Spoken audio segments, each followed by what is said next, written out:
Avertissement. La capsule qui suit contient du langage grossier, du contenu adulte pouvant ne pas convenir à certains enfants et des thématiques abordant la sexualité. La discrétion d'un parent pour visionner cette vidéo vous est suggérée. Merci.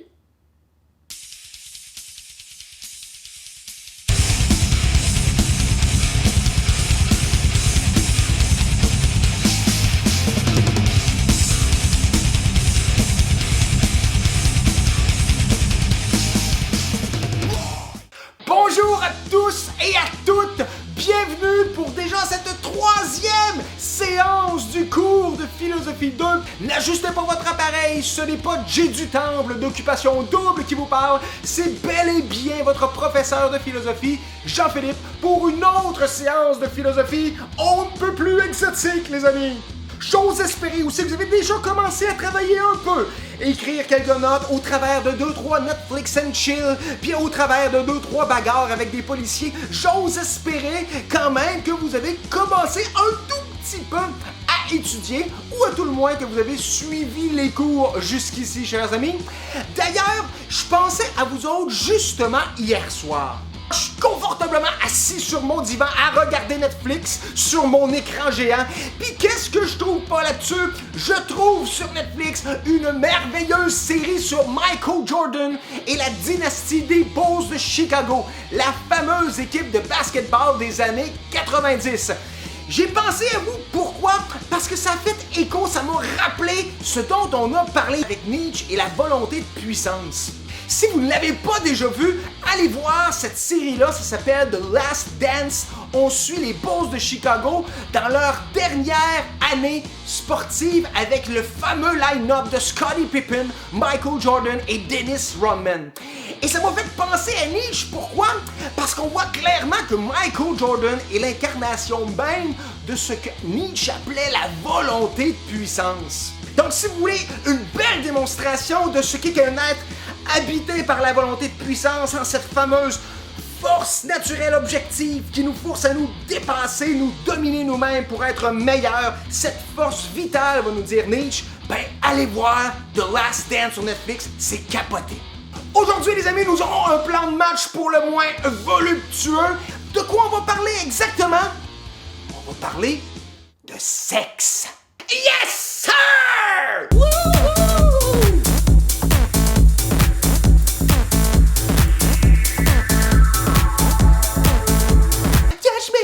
Touch me, I wanna feel your body.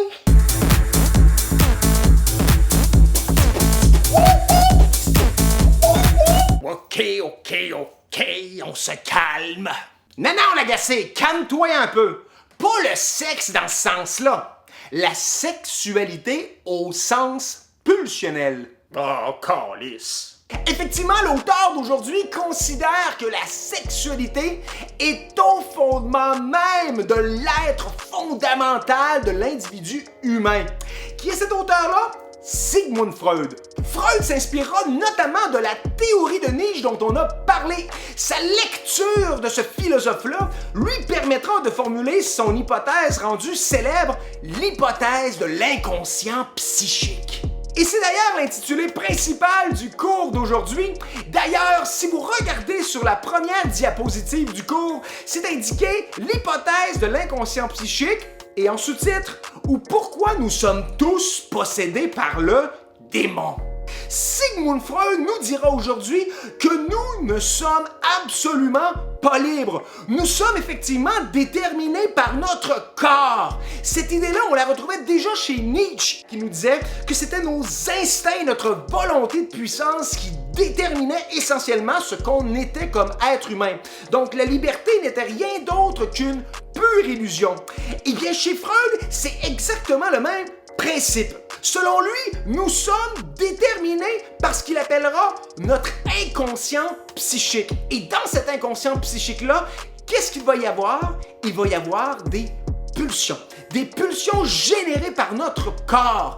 Et des pulsions qui nous contrôlent sans même qu'on en ait conscience. Et c'est d'ailleurs pourquoi sur la première diapositive du cours, vous allez retrouver ce bon vieux Post Malone. Bon, Vous connaissez pas Post Malone? Ben, vous savez, c'est le fameux rapper pop star qui chante la tune suivante. I've been up the hill, fucking superstar, feeling like a pop star. Ouais, ben c'est ça, ce chanteur-là. Ben, sur la diapositive, vous voyez que Post Malone, il dit « Sigmund, je suis le meilleur rapper dans le game, t'as-tu vu ça? » Et Sigmund de lui répondre « Non, t'es pas le meilleur rapper dans le game, t'as juste eu une enfance troublée. » Pourquoi Sigmund va y dire ça, ce pauvre Post Malone?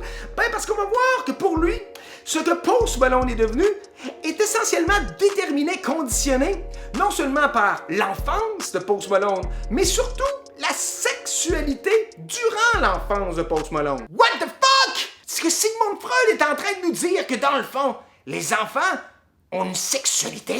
Oui, on va le voir, on va revenir sur cette notion-là de sexualité, de pulsion et surtout l'importance que revêt l'enfance pour Freud.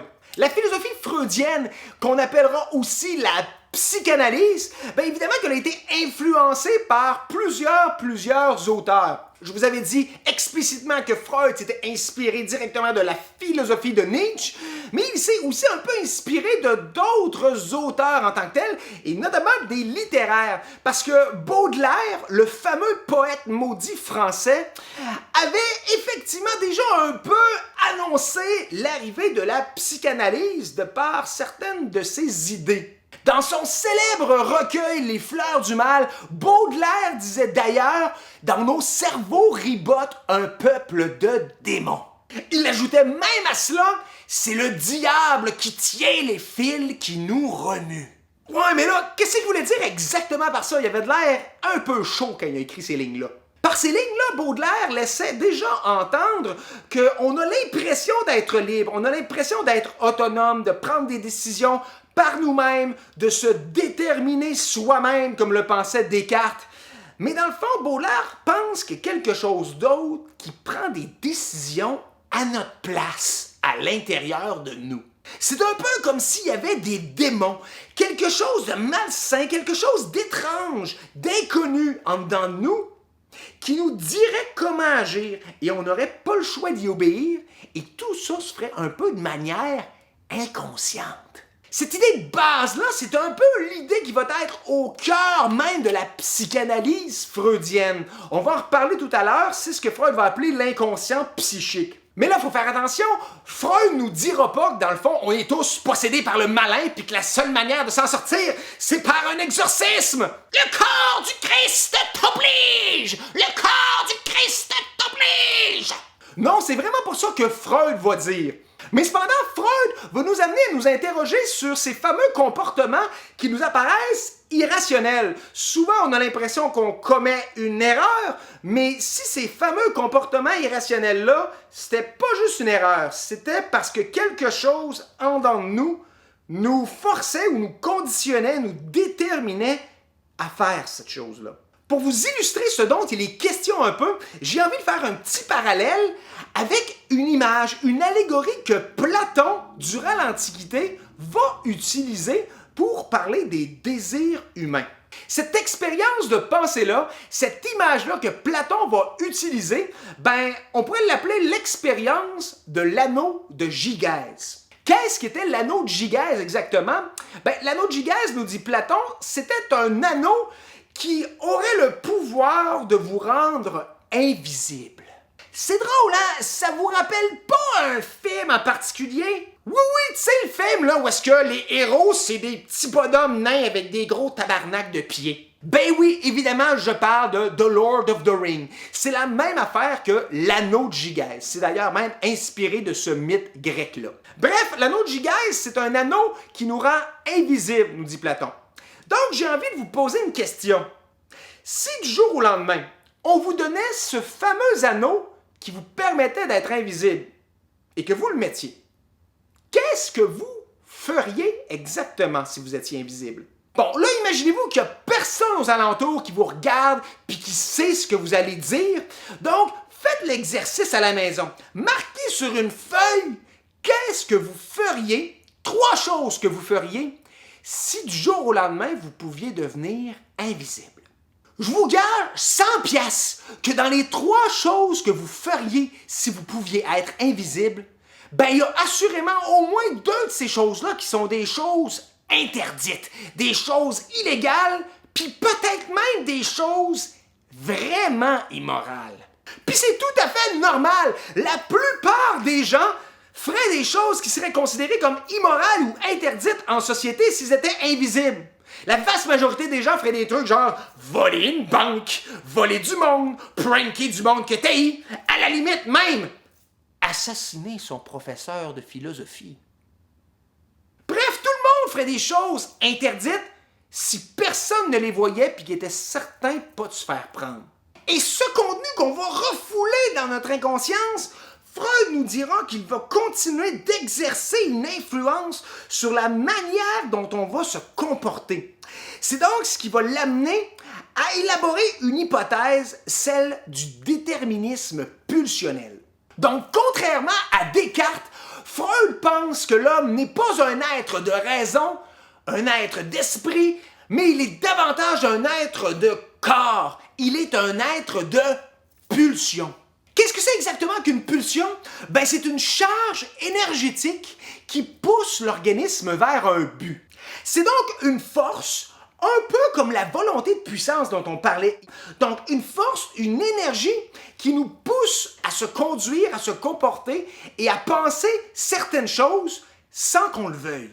C'est donc une énergie corporelle. C'est une force à l'intérieur de nous qui, inconsciemment, va nous forcer, va nous pousser à se conduire d'une certaine manière, à agir ou à penser d'une certaine manière. Nous ne serions donc pas libres selon Freud, nous serions contraints d'agir selon des forces qui appartiennent à notre corps et sur lesquelles nous n'avons absolument aucun contrôle. Nous sommes donc toutes et tous habités par des désirs brûlants, des passions dévorantes qu'on ne maîtrise absolument pas et que surtout, on n'ose même pas s'avouer nous-mêmes.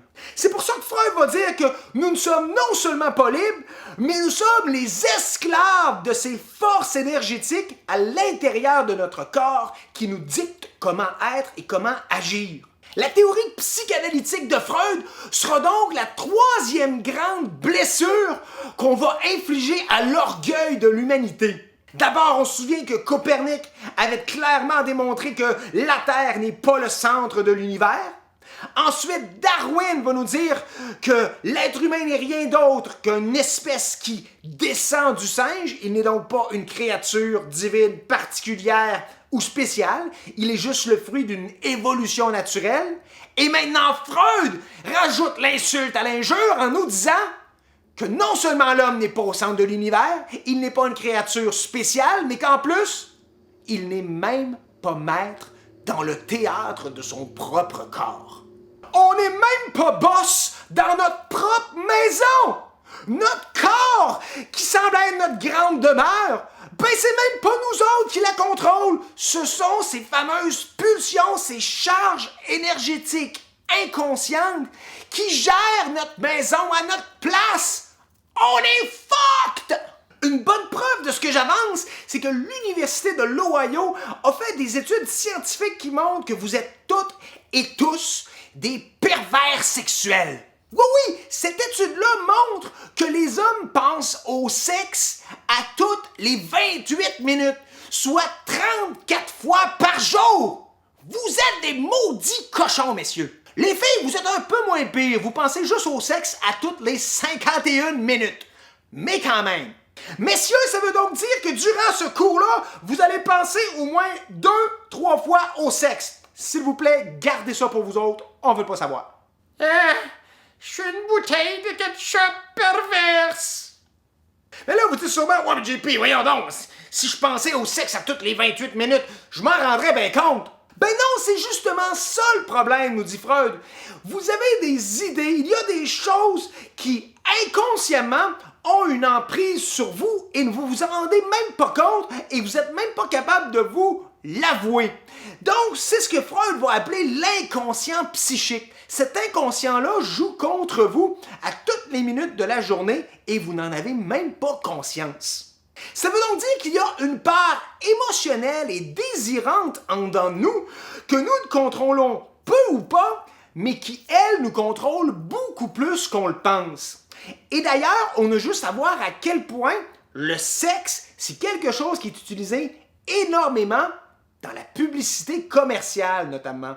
C'est pas pour rien que les compagnies utilisent justement des références sexuelles pour vendre davantage de produits. Les publicitaires savent pertinemment que nous sommes des êtres de pulsion habités perpétuellement, constamment par la sexualité.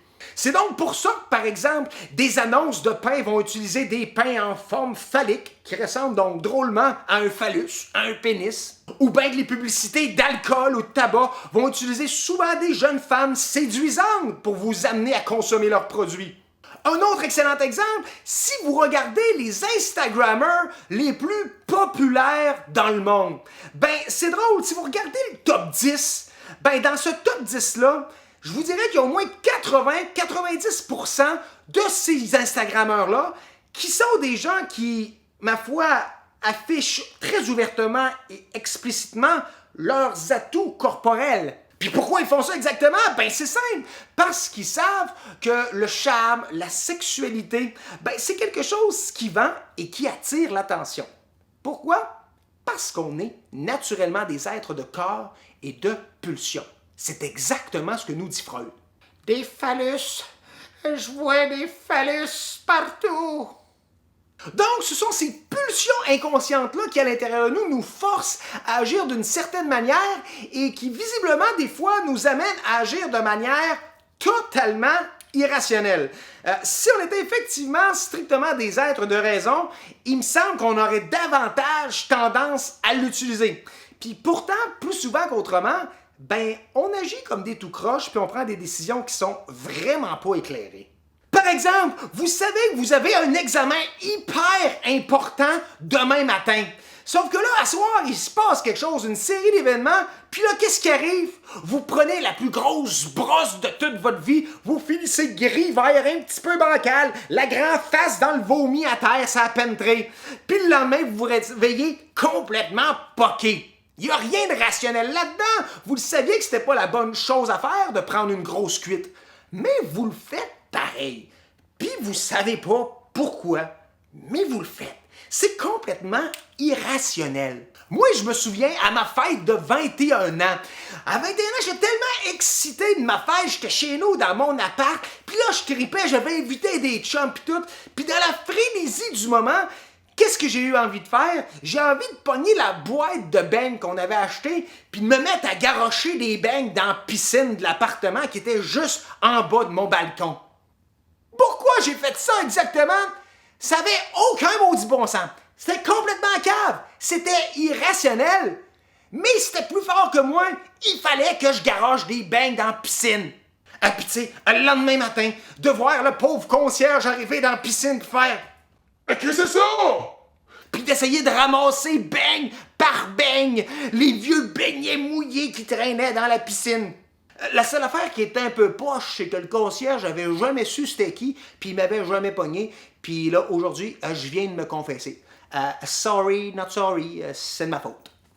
On va maintenant creuser davantage cette fameuse hypothèse de l'inconscient psychique selon Freud. Mais avant ça, j'aimerais ça qu'on remette le personnage dans son contexte pour qu'on essaie de le connaître un petit peu. C'est qui ça, Sigmund Freud, exactement? Sigmund Freud est né à Freiberg, en Moravie, qui est l'actuelle République tchèque. Il est né en 1856 et il meurt en 1939 à Londres. Freud est médecin de formation. Il est en fait spécialisé en neurologie. Puis on va le voir d'ailleurs, sa théorie psychanalytique, ben à la base, c'est pas une philosophie, c'est ce qu'on pourrait appeler une thérapeutique, une démarche thérapeutique visant à soigner des patients d'une certaine maladie dont on va parler tantôt. Au début de sa jeune carrière de médecin, Freud va avoir des intérêts de recherche un peu particuliers. Il va effectivement s'intéresser aux effets bénéfiques de la cocaïne. Freud s'intéresse finalement aux effets que peut avoir la cocaïne sur la concentration et la confiance en soi. J'aime ça, la cocaïne. Sauf que ces recherches vont plus ou moins bien se passer, vous vous en douterez. Il va se passer deux choses en particulier qui vont finalement lui faire abandonner ce projet de recherche-là. D'abord, un beau jour, il décide d'injecter de la cocaïne à un patient malade. Résultat, le patient meurt raide. Puis ensuite, pendant ses recherches, il y a un des chums de Freud qui devient dépendant à la cocaïne. Fait que bon, c'était peut-être pas le projet de recherche du siècle pour un jeune psychiatre. Mais ce sont ces recherches ultérieures qu'il va mener avec un autre docteur qui s'appelle Joseph Breuer qui vont être beaucoup plus intéressantes. Ces recherches-là vont porter sur un phénomène qu'on appelle l'hystérie. Eh bien, l'hystérie, c'est une névrose. C'est un trouble psychique qui va faire en sorte que le patient va manifester des symptômes d'une pathologie, d'une maladie, alors qu'il n'y a aucune raison physique qui peut expliquer ces symptômes-là. Par exemple, il y a des gens qui peuvent être aux prises de convulsions hyper intenses ou qui perdent la vue, perdent la mémoire, perdent l'usage de leurs jambes, alors qu'il n'y a aucune raison physique, aucune pathologie qui viendrait expliquer ce symptôme-là. C'est donc quand même weird le phénomène de l'hystérie. Et Sigmund Freud et Joseph Breuer seront les premiers psychiatres à s'intéresser à cet étrange phénomène-là. Au départ, tout le monde les prend un peu pour des médecins complètement fous, parce que personne aurait pu faire cette hypothèse-là que l'hystérie c'était quelque chose de réel puis qui existait vraiment. Jusqu'à ce que Freud et Breuer développent une technique thérapeutique pour soigner l'hystérie. Cette technique-là, vous la connaissez peut-être, on appelle ça l'hypnose. L'hypnose, c'est une pratique thérapeutique qui vise à plonger le patient dans un état modifié de conscience. Vous le savez, c'est ces images un peu étranges qu'on voit souvent dans des films où les gens sont possédés par le démon, où est-ce qu'il y a des médecins, des psychiatres qui essaient de comprendre ce qui se passe dans la tête de la personne en prenant par exemple un pendule qu'ils font osciller et qui permet d'hypnotiser la personne. C'est ça l'hypnose en tant que telle. Cet exercice-là vise à plonger la personne dans un autre état de conscience. Et ça permet aux médecins, aux psychiatres de ménager un accès direct à l'inconscient de la personne hypnotisée. Quand la personne est hypnotisée, c'est comme s'il n'y avait plus aucun filtre et que le médecin avait directement accès au contenu de l'inconscient. Et cet accès à l'inconscient-là est évidemment nécessaire pour régler des troubles névrotiques comme l'hystérie. Freud et Breuer sont donc les premiers à mettre cette pratique thérapeutique-là de l'avant.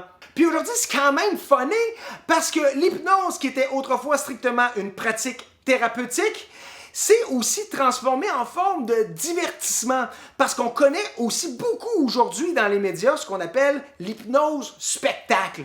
L'hypnose spectacle, c'est par exemple ce que fait Mesmer. Tout le monde a vu Mesmer puis s'est déjà posé la question « C'est-tu vrai ce qu'il fait? C'est-tu arrangé avec le gars des vues? » Non. Moi, je crois pas à ça, l'hypnose. C'est tout arrangé avec le gars des vues.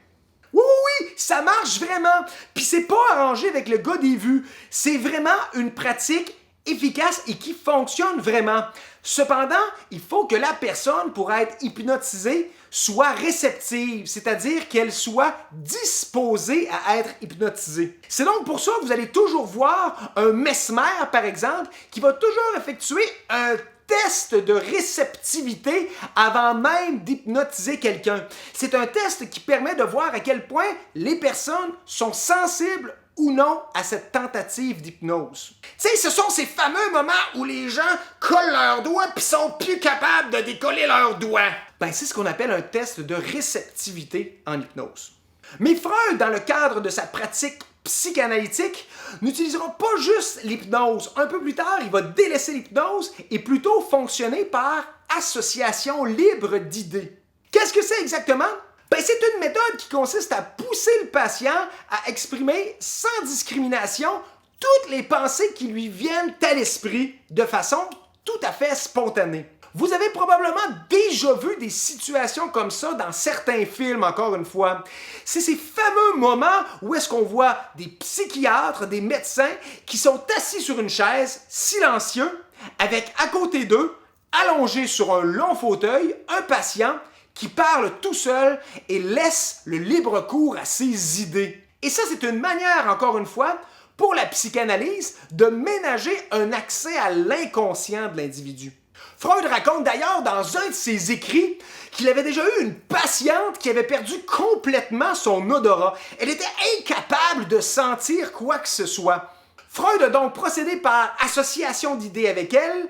Il lui a laissé la place pour s'exprimer spontanément sans discrimination pour finalement l'amener à se rendre compte, cette pauvre dame-là, que dans le fond, elle était tombée secrètement amoureuse de son patron et que, ce faisant, cet amour impossible-là avait créé en elle une névrose et qu'elle s'était rendue malade de par cet amour impossible-là. C'est capoté!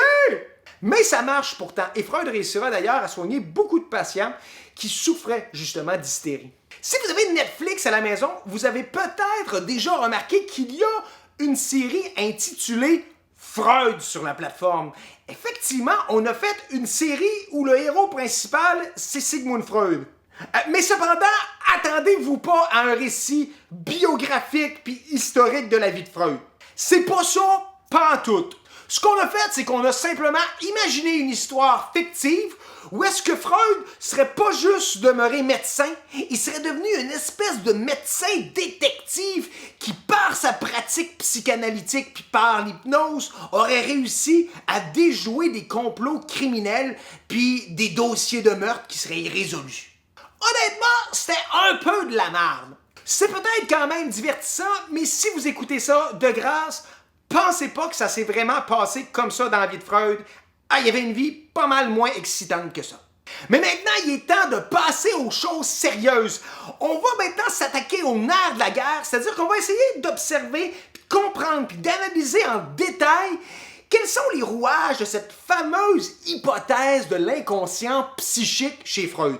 Pour expliquer le comportement humain et pour expliquer tout simplement qu'est-ce qu'est l'être humain, Freud va nous proposer une cartographie de la psyché humaine. Autrement dit, il va nous expliquer comment est divisée, comment est structurée notre conscience en tant qu'être humain. Il va donc essayer de nous montrer les différentes structures de notre appareil psychique. Et à cet égard, Freud va proposer deux hypothèses. Ces deux hypothèses-là, on va les appeler des topiques. Dans sa première topique, sa première hypothèse, Freud nous dit que la psyché humaine, la psychologie humaine, est divisée finalement en deux sections. D'un côté, la conscience et de l'autre, l'inconscience. Et pour expliquer cette hypothèse-là, Freud va utiliser l'image de l'iceberg. La conscience, pour Freud, c'est le processus par lequel nous sommes capables de percevoir les phénomènes, les événements, nos idées, nos états émotionnels, bref, la capacité que nous avons de percevoir notre vie et ce que nous vivons. Pour Freud, cette conscience-là correspond à la partie émergée de l'iceberg dans sa fameuse métaphore.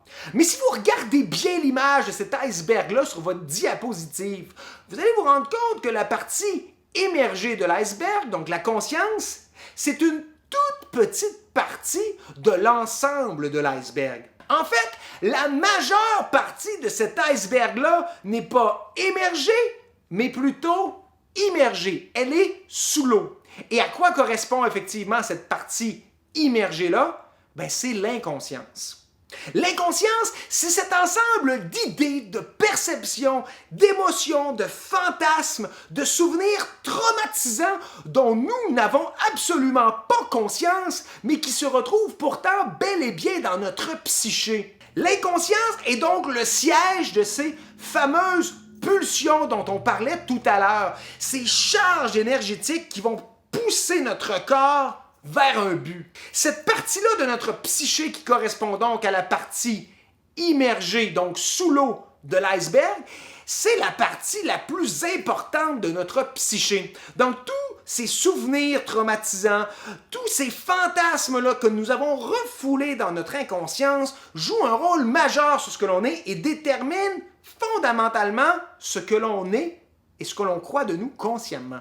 Mais le propre de l'inconscience, comme le nom l'indique, c'est qu'on n'en a pas conscience. Donc, il faut trouver un moyen de ménager un accès à cette inconscience-là si on veut comprendre pourquoi on est ce que l'on est. Sinon, on va rester dans le doute, l'incertitude et l'erreur pendant toute notre vie. Freud va par la suite proposer une deuxième hypothèse, une seconde topique, dans laquelle il va essayer d'expliquer davantage les structures de la psyché humaine et dans le fond, de nous proposer davantage de divisions pour qu'on comprenne mieux toute la complexité de cette psyché-là. Il va donc diviser par la suite la psyché humaine en 3 instances fondamentales: le ça, le surmoi et le moi. Prenons chacune de ces instances-là une à une. Le ça, c'est ce fameux domaine inconscient où siègent ces fameuses pulsions dont on parlait tout à l'heure. Le ça est effectivement le lieu où se trouvent les pulsions, ces charges énergétiques qui poussent l'organisme vers un but dont nous n'avons absolument aucune conscience. Ces pulsions-là, c'est dans le fond les charges, les forces qui nous poussent à faire tout ce que l'on fait dans notre vie. Par exemple, nous nourrir, se reproduire, tout ça, ce sont des besoins, des désirs qui sont générés par ces fameuses pulsions-là qui se retrouvent dans le ça, le domaine de l'inconscient. Mais ce qui est intéressant ici, c'est que Freud va nous expliquer davantage en quoi consistent ces fameuses pulsions-là. Il va nous dire que dans le ça, il y a 2 types de pulsions: les pulsions de vie et les pulsions de mort. Les pulsions de vie, Freud va les appeler Eros. Ce sont des pulsions sexuelles qui visent la conservation, la préservation et la reproduction du sujet, de l'individu. Ces pulsions de vie, ces pulsions sexuelles, ce sont elles qui poussent l'individu à vouloir se conserver et se reproduire. Donc, le fameux désir sexuel dont je vous parlais tout à l'heure, qui nous habite énormément, c'est ce que Freud appelle une pulsion de vie, une pulsion sexuelle. Mais l'inventeur de la psychanalyse ne s'arrêtera pas là. Il va ajouter quelque chose de très intéressant. Non seulement nous avons des pulsions sexuelles, mais contrairement à ce qu'on pourrait penser, nous avons aussi des pulsions de mort. Des pulsions qu'il va appeler thanatos. Ces pulsions de mort-là, ce fameux thanatos-là, ce seraient des pulsions qui nous amèneraient à vouloir notre propre destruction, à vouloir littéralement notre mort. Oui, mais là, Jean-Philippe, je veux pas de mal à personne. Je l'aime, la vie. Je veux pas mourir. Ben non, nous avons effectivement des pulsions de mort. On a des charges énergétiques dans notre corps, dans notre inconscient, qui nous pousseraient à vouloir notre propre destruction. Mais notre organisme, pour éviter cette éventualité-là, va plutôt rediriger ces charges énergétiques pulsionnelles de mort-là vers l'extérieur. Et c'est donc comme ça qu'on va pouvoir expliquer l'agression. Pourquoi des fois on est agressif ou on est hostile à quelqu'un ou quelque chose à l'extérieur de nous. C'est le fruit, c'est le symptôme, c'est la conséquence de ces fameuses pulsions de mort. Par exemple, quelqu'un qui aurait un tempérament violent, qui se bat tout le temps, qui aime ça donner des taloches au monde, ou par exemple Georges Saint-Pierre, dont je vous parlais hier, qui aime donc bien ça se battre, Freud nous dirait qu'inconsciemment, Georges Saint-Pierre aurait probablement de très très fortes pulsions de mort. Mais évidemment, on peut comprendre que ces pulsions-là expliquent aussi très clairement des phénomènes sociaux qui sont importants, notamment le suicide. On sait que c'est l'une des causes de mortalité les plus importantes dans les pays occidentaux. Donc le suicide, c'est pas pour rien que les gens le commettent. Freud nous dit que inconsciemment, les sujets, les individus, les êtres humains veulent en quelque sorte leur mort. Ils ont des charges énergétiques qui poussent leur organisme à vouloir s'auto-détruire lui-même. Et ces mêmes pulsions-là, dans le fond, expliqueront aussi pourquoi, par exemple, certaines personnes aiment se martyriser ou sont sadomasochistes ou décident de se faire tatouer, par exemple. Ce sont toutes des manifestations de ces fameuses pulsions de mort qui, en dedans de nous, cherchent à revenir à l'état de la conscience. On se fait mal parce qu'en dedans de nous, on a ces fameuses pulsions qui veulent qu'on se fasse mal. Mais comme je disais tout à l'heure, la plupart de nos pulsions de mort sont reprises et projetées par notre psyché vers l'extérieur. C'est ce qui va expliquer, comme je disais tout à l'heure, qu'il y a des gens qui sont plus violents, plus agressifs. Puis ça pourrait même expliquer plus largement des phénomènes sociaux comme la guerre. Pourquoi la guerre? Pourquoi les gens se font la guerre? Ben, c'est parce qu'on a des pulsions de mort en dedans de nous, nous dit Freud. Fait que je veux pas décevoir les kids puis les petits suceux de gâteau dans la guerre des tucs, mais quand on dit « La guerre, c'est pas une raison pour se faire mal », ben, Freud nous dit qu'au contraire, ben non, la guerre, c'est quelque chose de très naturel en nous parce qu'on a des pulsions de mort qui cherchent à s'exprimer. Too bad, mon kid. Dès lors, ce qu'il faut comprendre avec le ça, qui est le domaine donc des pulsions de vie et des pulsions de mort, c'est que ce domaine-là est un domaine qui essaie par tous les moyens de transmettre les pulsions à la conscience. En effet, le ça est régi par le principe de plaisir. Pourquoi le principe de plaisir? Parce que le ça est en quelque sorte une espèce de gros foutoir. C'est un chaos de pulsions de vie et de pulsions de mort aussi contradictoires les unes que les autres, qui cherchent toutes à remonter à la surface, qui cherchent toutes à remonter à la conscience. Donc le ça, tout ce qu'il cherche, c'est satisfaire immédiatement, tout de suite, dans l'instant, l'entièreté des pulsions qui habitent en son sein. Donc, tout ce que le ça veut, c'est répondre à son propre plaisir. Il veut se satisfaire. Il veut que ces pulsions-là soient satisfaites constamment. Par exemple, tu sais, des fois, si vous chicanez avec un de vos proches, ben ça arrive des fois que si vous aimez ça, vous chamaillez un peu fort, ben des fois, vous allez dire des grossièretés, des gros mots, ou vous allez vraiment vous choquer très, très fort et insulter la personne que vous aimez, puis là, vous excusez, vous dites, ben voyons, pourquoi j'ai fait ça? Puis là, vous dites, excuse-moi, c'était plus fort que moi. Ben, c'est justement ça, le ça. C'est plus fort que nous. C'est comme s'il y avait quelque chose d'irrépressible en dedans de nous. Ces pulsions de vie et de mort-là cherchent toujours à faire pression sur nous pour qu'on les satisfasse. C'est pour ça que des fois, on a l'impression qu'on fait des choses sur lesquelles on n'a pas de contrôle puis qu'on ne voulait pas nécessairement faire, mais on les fait quand même. Donc le ça, il faut comprendre qu'il ne tient absolument pas compte de la réalité. Il ne tient absolument pas compte des contraintes sociales du milieu dans lequel vous vivez. Dès lors, si vous avez un désir sexuel, donc une pulsion de vie très très très forte qui cherche à s'exprimer, ben si on en suit justement le mode de fonctionnement du ça, ben cette pulsion-là pourrait littéralement se satisfaire sur n'importe quel être humain potentiel. Vous reproduiriez littéralement sur tout ce qui bouge, un peu comme un animal, si toutes les pulsions de vie de votre ça devaient remonter à la conscience. Ah, ça serait un peu bizarre. Puis d'ailleurs, la référence à l'animal est quand même intéressante, parce que si vous avez des animaux à la maison, si vous avez notamment un chien, puis si votre chien n'est pas opéré, ben il y a de fortes chances qu'au moins quelquefois, une fois de temps en temps, ben votre animal va probablement se frotter sur vous. Il va peut-être vous zigner un peu. Des fois même, René, ça lui arrive, même si elle a été opérée. Pourquoi? Parce que c'est comme plus fort que votre animal. C'est une pulsion qui se traduit dans son corps et qui cherche à s'exprimer. La différence entre l'animal et nous, c'est que nous, contrairement à l'animal, ben on a développé sur le plan psychologique des mécanismes de défense, des mécanismes qui permettent de refouler certaines pulsions pour ne pas que toutes les pulsions viennent à la conscience. Mais un animal non humain n'a pas nécessairement cette barrière-là. L'animal non humain ne comprend pas nécessairement le contexte social, ce qui est permis, ce qui n'est pas permis, ce qui est moral ou ce qui n'est pas moral. Donc dès lors, toutes les pulsions qu'il va y avoir, ben ça va ressortir systématiquement. Puis c'est la même affaire, par exemple, avec les bébés. Les bébés, les tout petits poupons en très très très bas âge, quelques semaines, quelques mois. C'est rien d'autre qu'une grosse boule de plaisir qui cherche à se satisfaire. Si vous avez des enfants ou bien si vous avez des frères, des sœurs qui ont été plus petits, plus jeunes que vous autres, puis que vous avez vu vos parents s'en occuper, bien vous le savez qu'un bébé en tant que tel, tout ce que ça fait, c'est que ça mange, ça dort, ça pète, ça chie, puis ça fait pipi. C'est tout ce que ça fait. Un bébé, ce n'est qu'un ensemble de pulsions qui remontent à la conscience et qui cherchent à se satisfaire, tout simplement.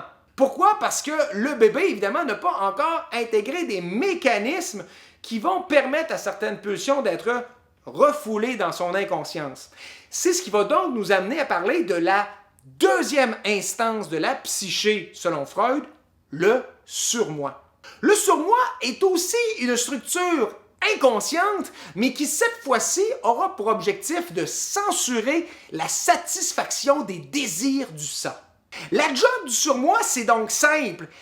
interdire l'accès à la conscience à toutes les pulsions de vie et de mort qui cherchent à sortir et à s'exprimer. Le surmoi, c'est donc une espèce de boss très dur puis post-mat qui dit toujours « Ah non!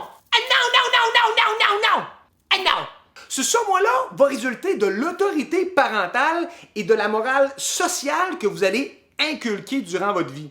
C'est donc la racine de la conscience morale, des tabous puis des interdits qu'on vous inculque. Donc, qu'est-ce qui fait en sorte, par exemple, que présentement, vous auriez donc bien envie d'aller poignarder votre professeur de philosophie d'un flanc? Parce que maudit que vous laissez, puis vous avez cette pulsion de mort-là, qui voudrait donc bien exterminer pour de bon votre maudit professeur de philosophie? Ben, qu'est-ce qui vous empêche justement de me tuer? Qu'est-ce qui vous empêche justement de satisfaire cette pulsion de mort-là? Ben, c'est simple, c'est votre surmoi. C'est ce surmoi-là, c'est ce petit boss qui va dire à votre ça « Non, tu fais pas ça! Ah, tu le fais pas! » Le surmoi obéit donc au principe de perfection. Perfection, pourquoi? Parce qu'il cherche toujours la perfection. Ce que ça veut dire, c'est que c'est donc un petit boss, c'est un patron, c'est un juge intransigeant. Il laisse jamais rien passer. Avec le surmoi, il n'y aurait pas ben de party possible. Parce que le surmoi, on l'a dit, il dit toujours « Ah non! » Le surmoi vous interdit absolument tout. Même les pulsions de vie les plus élémentaires comme manger, ben le surmoi, il dit toujours « Non, tu le fais pas ». Donc, il y a une tension perpétuelle entre le surmoi et le ça. Le ça veut satisfaire ces pulsions-là, alors que le surmoi empêche le ça de satisfaire ces désirs-là. Faut donc comprendre que le surmoi, même s'il a un travail important, celui de bloquer certaines pulsions du ça qui ne sont pas désirables, reste quand même une instance qui n'a pas de perception de la réalité. Il ne tient pas compte de la réalité. Ce qui fait en sorte que si vous avez faim, c'est généralement parce que vous avez besoin de manger pour que votre organisme survive. Mais le surmoi, lui, il dit non à toutes les pulsions qui sortent du ça. Donc, on comprend que oui, il y a des pulsions qui sont non désirables, mais il y en aurait qui sont désirables et qui doivent parvenir à la conscience. Mais cependant, le surmoi n'est pas capable d'effectuer ce tri-là entre les différentes pulsions. Lui, il interdit à toutes les pulsions de passer. C'est pourquoi la psyché va avoir besoin d'une troisième instance. Une espèce d'instance qui va jouer un peu l'arbitre entre le ça et entre le surmoi. Cette instance-là, c'est laquelle? C'est le moi. Le moi est donc une instance consciente qui fait le tri, la synthèse entre les désirs du ça et les injonctions perpétuelles du surmoi. Le moi, c'est donc l'instance consciente qui va effectuer le tri entre les désirs du ça et les tentatives de refoulement opérées par le surmoi. Donc, comme je l'expliquais, le ça cherche à faire parvenir l'ensemble de ses désirs à la conscience, alors que le surmoi cherche plutôt à refouler constamment dans l'inconscience les désirs du ça pour qu'ils restent justement dans l'inconscience. Or, le moi, son travail, c'est justement de déterminer quelles pulsions doivent être satisfaites et quelles pulsions doivent être refoulées dans l'inconscient. C'est pourquoi le moi est la seule instance de notre psyché qui est guidée par le principe de réalité. C'est la seule instance qui tient compte de la réalité dans laquelle l'individu vit. Donc le but du moi, c'est toujours d'assurer la sécurité de l'individu. On comprend très bien que si on ne satisfait pas notre pulsion de vie qui cherche à nous amener à manger, ben on va mourir. Donc le moi s'assure justement que cette pulsion-là ne soit pas refoulée par le surmoi, qu'elle parvienne à la conscience et qu'on mange effectivement pour assurer notre survie. Même chose, par exemple, avec une pulsion sexuelle comme celle de la reproduction. On sait très bien que le ça nous amènerait à vouloir nous reproduire avec n'importe qui, n'importe quand. Le surmoi nous dirait non, il ne faut jamais se reproduire. Or, le moi est capable de faire le tri entre les bonnes pulsions sexuelles de reproduction qui peuvent être satisfaites, par exemple si vous tombez amoureux d'une personne X, ou si par exemple cette pulsion sexuelle-là doit être refoulée, si par exemple elle souhaiterait que vous vous accoupliez avec quelqu'un de votre famille, par exemple. Donc, le moi fait vraiment le tri entre les bonnes pulsions, celles qui doivent être satisfaites, et celles qui doivent être refoulées. Le but de tout ça, c'est quoi? Assurer la sécurité de l'individu. Donc, le moi est le seul qui est capable, finalement, de prendre en compte la réalité, de reconnaître quels sont les interdits mis en place socialement, quels sont les interdits moraux, mais quels sont quand même les désirs qui doivent être satisfaits dans ce cadre qui est délimité par les interdits sociaux. Sacrement, c'est vraiment pour moi le boss dans ma propre maison. Ben non, effectivement, quand on regarde le fonctionnement de notre psyché, on se rend compte qu'il y a beaucoup d'instances, de processus qui échappent à notre conscience et à notre contrôle, qui finalement ont beaucoup d'incidences puis d'influences sur la manière dont on est et dont on se comporte. Mais c'est ce qui va m'amener à parler un petit peu plus en détail d'un phénomène que j'ai mentionné un petit peu plus tôt, le refoulement. Maintenant, on comprend super bien la dynamique qui existe entre les trois instances, le ça, le moi et le surmoi. Je vous ai dit que dans le fond, le ça cherchait constamment à faire satisfaire les désirs qui proviennent de lui. Le surmoi fait pression sur le ça pour éviter que ses pulsions de mort ou de vie puissent atteindre la conscience. Et le moi, seule structure consciente, est la seule qui fait le tri entre les bonnes et les mauvaises pulsions, celles qui doivent être satisfaites et celles qui doivent être refoulées. Mais qu'advient-il de ces pulsions non désirables-là que le moi décide de refouler? Je vous le rappelle, Freud nous dit que tout ce qui existe, tout ce qui est dans votre inconscience, même si vous le refoulez constamment dans votre inconscience, ça va rester là. Ça va gire quelque part dans l'obscurité de votre intériorité. Donc, le contenu qui est refoulé par le moi, il disparaît pas de même. Il s'en va pas quand vous allez aux toilettes et que vous faites pipi. Ben non, il reste profondément ancré dans votre inconscient. Sauf que ça peut provoquer un problème, justement.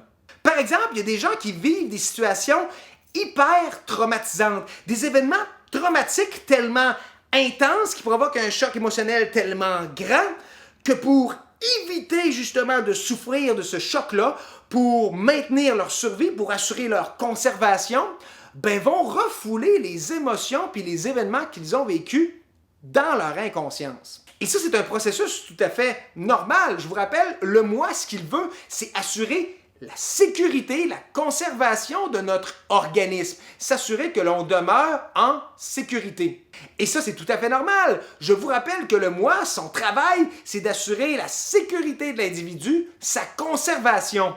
Donc, des événements qui auraient provoqué un choc émotionnel immense, des événements extrêmement traumatisants, ben, il se peut fort bien que le moi décide de refouler ces événements-là dans l'inconscience, décide de ramener dans l'inconscience ces événements-là, ces souvenirs-là, qui provoqueraient une déstabilisation émotionnelle et donc mettraient l'organisme tout entier en danger. Mais ce contenu refoulé-là continue d'exister. Ce souvenir traumatisant-là continue d'exister dans notre inconscience. Et il continue donc constamment à faire pression pour revenir à la conscience. Mais à force de refouler ce souvenir traumatisant-là, qu'est-ce qui va se passer? Ben, la personne peut développer ce que Freud appelle une névrose. Une névrose, c'est comme j'expliquais un petit peu plus tôt dans le cours, c'est un trouble psychique comme l'hystérie notamment.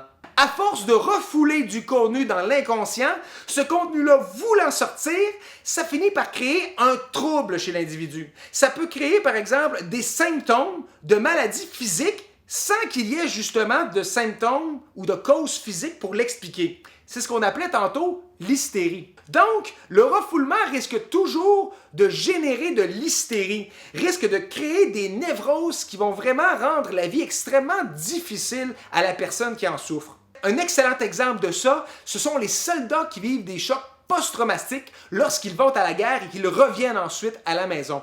Il y a beaucoup de soldats qui vont voir des choses absolument atroces et vont donc refouler dans leur inconscient ces souvenirs extrêmement traumatisants. Sauf que ces souvenirs-là vont continuer de les habiter, ils vont continuer d'exister dans leur inconscience, et ils vont aussi continuer à faire pression pour rejaillir dans la conscience. Mais à force justement de refouler ce contenu-là, le soldat en question peut développer des syndromes, peut développer des troubles, peut développer des névroses. C'est pourquoi les soldats, lorsqu'ils reviennent à la maison, ont beaucoup de difficultés souvent à reprendre une vie normale. Ils ont de la misère tout simplement à dormir le soir parce qu'ils ont souvent l'impression qu'il y a des balles de fusil qui jaillissent de toutes parts. Ils ont donc l'impression d'être encore en zone de guerre. C'est ce qu'on appelle un choc post-traumatique. C'est aussi ce qui explique toute la complexité des situations que vivent les personnes qui ont subi des violences sexuelles. Ça explique notamment le fait que des personnes qui ont subi de telles violences peuvent des fois attendre 10, 20, 30, 40 ans avant de porter plainte contre leur agresseur parce que l'événement était tellement traumatisant qu'ils ont dû refouler cet événement-là, ce souvenir-là dans leur inconscient.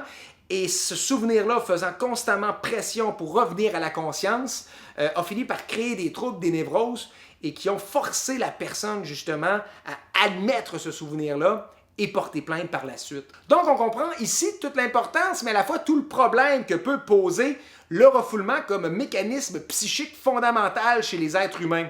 Le refoulement peut évidemment être bénéfique pour refouler des désirs indésirables, mais à la fois il peut être nocif parce qu'en refoulant trop longtemps certains contenus, ce contenu peut ultimement finir par provoquer des névroses. C'est vrai, je refoule de ketchup. Et c'est donc pourquoi Sigmund Freud va créer la psychanalyse. La psychanalyse va être cette pratique thérapeutique qui va consister à se ménager un accès dans l'inconscient pour s'assurer justement de faire rejaillir le contenu refoulé à la conscience et donc mettre fin à la névrose de la personne. Effectivement, ce que la psychanalyse nous dit, c'est qu'une fois les désirs, les fantasmes, les souvenirs traumatisants, une fois qu'on les ramène à la conscience, Freud nous dit que les symptômes des névroses, les symptômes de l'hystérie, finissent par disparaître. Donc, ce qu'il faut comprendre dans le fond, c'est que tout le monde, tous autant qu'on est, on a ce processus de refoulement-là qui, en nous, s'opère quotidiennement et renvoie dans l'inconscient une panoplie de désirs et de pulsions qui ne doivent pas parvenir à la conscience. Mais évidemment, vous allez me dire, « Ouais, mais JP, il me semble que moi, je me sens pas malade, il me semble que je suis bien dans ma peau, je suis en forme, je suis souple, je suis même pas mouillé pendant la canicule. Il me semble que je suis en pleine forme, puis je suis pas névrosé. » Ben non! Évidemment, c'est pas parce qu'on refoule tous des désirs, des souvenirs dans le fin fond de notre inconscience qu'on est tous névrosés ou malades à proprement parler. Au contraire, Freud va nous dire qu'il n'y a pas juste la psychanalyse qui nous permet de dealer, de ménager avec cette espèce de contenu inconscient-là qui cherche toujours à faire surface. Il y a une manière tout à fait naturelle, saine, que la plupart des individus utilisent généralement pour canaliser ces fameuses pulsions de vie et de mort-là. C'est quoi cette technique-là? C'est la sublimation. Effectivement, la sublimation, c'est quelque chose qui est à privilégier selon Freud, parce que tous nos désirs inconscients ne sont pas nécessairement refoulés. Au contraire, la plupart sont sublimés. Qu'est-ce que ça veut dire? La sublimation, c'est le processus par lequel on canalise nos pulsions de vie et de mort dans des activités nobles, c'est-à-dire dans des activités qui sont socialement acceptables. C'est donc exactement l'exemple de Georges Saint-Pierre dont je parlais au début du cours. Georges Saint-Pierre, c'est un combattant. Il a donc manifestement beaucoup de pulsions de mort, des pulsions qui l'amènent à être agressif, à vouloir dominer un ennemi. Donc, évidemment que Georges Saint-Pierre pourrait tout simplement aller dans la rue, tabasser du monde ou violenter des gens innocents. Mais, évidemment que Georges Saint-Pierre est quand même brillant, donc cette pulsion de mort, qu'est-ce qu'il va faire avec elle plutôt que de la refouler, cette pulsion agressive-là? Il va la canaliser dans quelque chose de noble, d'acceptable socialement, c'est-à-dire un sport, les arts martiaux mixtes. Donc, plutôt que d'aller frapper gratuitement les gens dans la rue, il va le faire à l'intérieur d'un certain cadre, les arts martiaux, qui vont lui permettre de se contrôler, de se dominer, de maîtriser justement ces pulsions-là et de le faire dans un sport organisé et qui est donc accepté socialement. Il y a donc une panoplie de manières, d'activités, de moyens par lesquels on canalise nos pulsions de vie et nos pulsions de mort. L'art, l'activité artistique, c'en est un autre excellent exemple. On dit généralement que les meilleurs chanteurs ou les meilleurs compositeurs en matière de musique, ce sont généralement les gens les plus torturés de l'intérieur, ceux qui ont le plus mal, ceux qui ont eu le plus de blessures existentielles. Donc Freud dirait ceux qui ont le plus de pulsions de mort, donc de désirs extrêmement graves, extrêmement intenses à l'intérieur d'eux, qui cherchent justement à s'assouvir. Plutôt que de satisfaire gratuitement, aveuglément ces passions, ces désirs, ces pulsions-là, les créateurs, les artistes, ce qu'ils vont faire, c'est qu'ils vont mettre en forme les pulsions. Ils vont le faire dans une chanson, ils vont le faire dans une peinture, ils vont le faire dans une sculpture. Bref, en transformant de la matière, ça te permet justement d'un peu extérioriser ces pulsions-là qui gisent en nous inconsciemment. Il y en a d'autres qui, par exemple, vont canaliser leurs pulsions de vie ou de mort dans le travail, c'est-à-dire en devenant des bourreaux de travail, en travaillant dur, en devenant perfectionnistes, etc. Il y en a d'autres qui vont le faire dans des activités religieuses aussi. Donc tout ça, toutes les activités que l'on fait traduisent à quelque part une certaine configuration pulsionnelle, une certaine organisation de nos pulsions qui cherchent à parvenir à la conscience, mais plutôt que les refouler, on va canaliser ces charges énergétiques-là dans des activités plus nobles et acceptables socialement. C'est donc un excellent moyen de bien vivre selon Freud et surtout de vivre une vie saine. Mais au final, personne n'est pas aux prises de pulsions inconscientes avec lesquelles il n'a pas le choix de gérer. Des pulsions qui le contrôlent pas mal plus qu'il le pense lui-même. C'est ce qui me fait notre séance d'aujourd'hui. J'ose espérer que vous l'avez apprécié et que ça vous a permis d'accepter la triste réalité, c'est-à-dire que vous êtes toutes et tous des obsédés sexuels, que vous avez toutes des pulsions de mort et de vie à l'intérieur de vous, puis que ces pulsions-là, ce sont eux autres les boss dans votre corps. Vous n'êtes pas les maîtres de votre propre théâtre, les amis. Je vous rappelle aussi que vous devez prendre le temps de lire très attentivement le texte obligatoire de la séance d'aujourd'hui.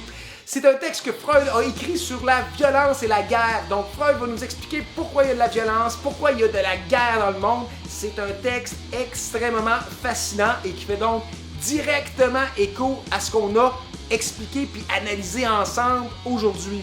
Donc si on résume ce que Freud nous dit aujourd'hui, on est d'abord et avant tout des êtres de corps qui sont animés par les pulsions inconscientes qui nous dominent, mais aussi nous sommes d'abord et avant tout donc des êtres de nature, c'est-à-dire que c'est notre nature, notre corporéité, nos pulsions, notre configuration pulsionnelle inconsciente qui fait en sorte que l'on est tel que l'on est aujourd'hui. Et finalement, est-ce qu'on est libre pour Freud? La réponse est clairement et définitivement no way! La liberté, c'est une illusion.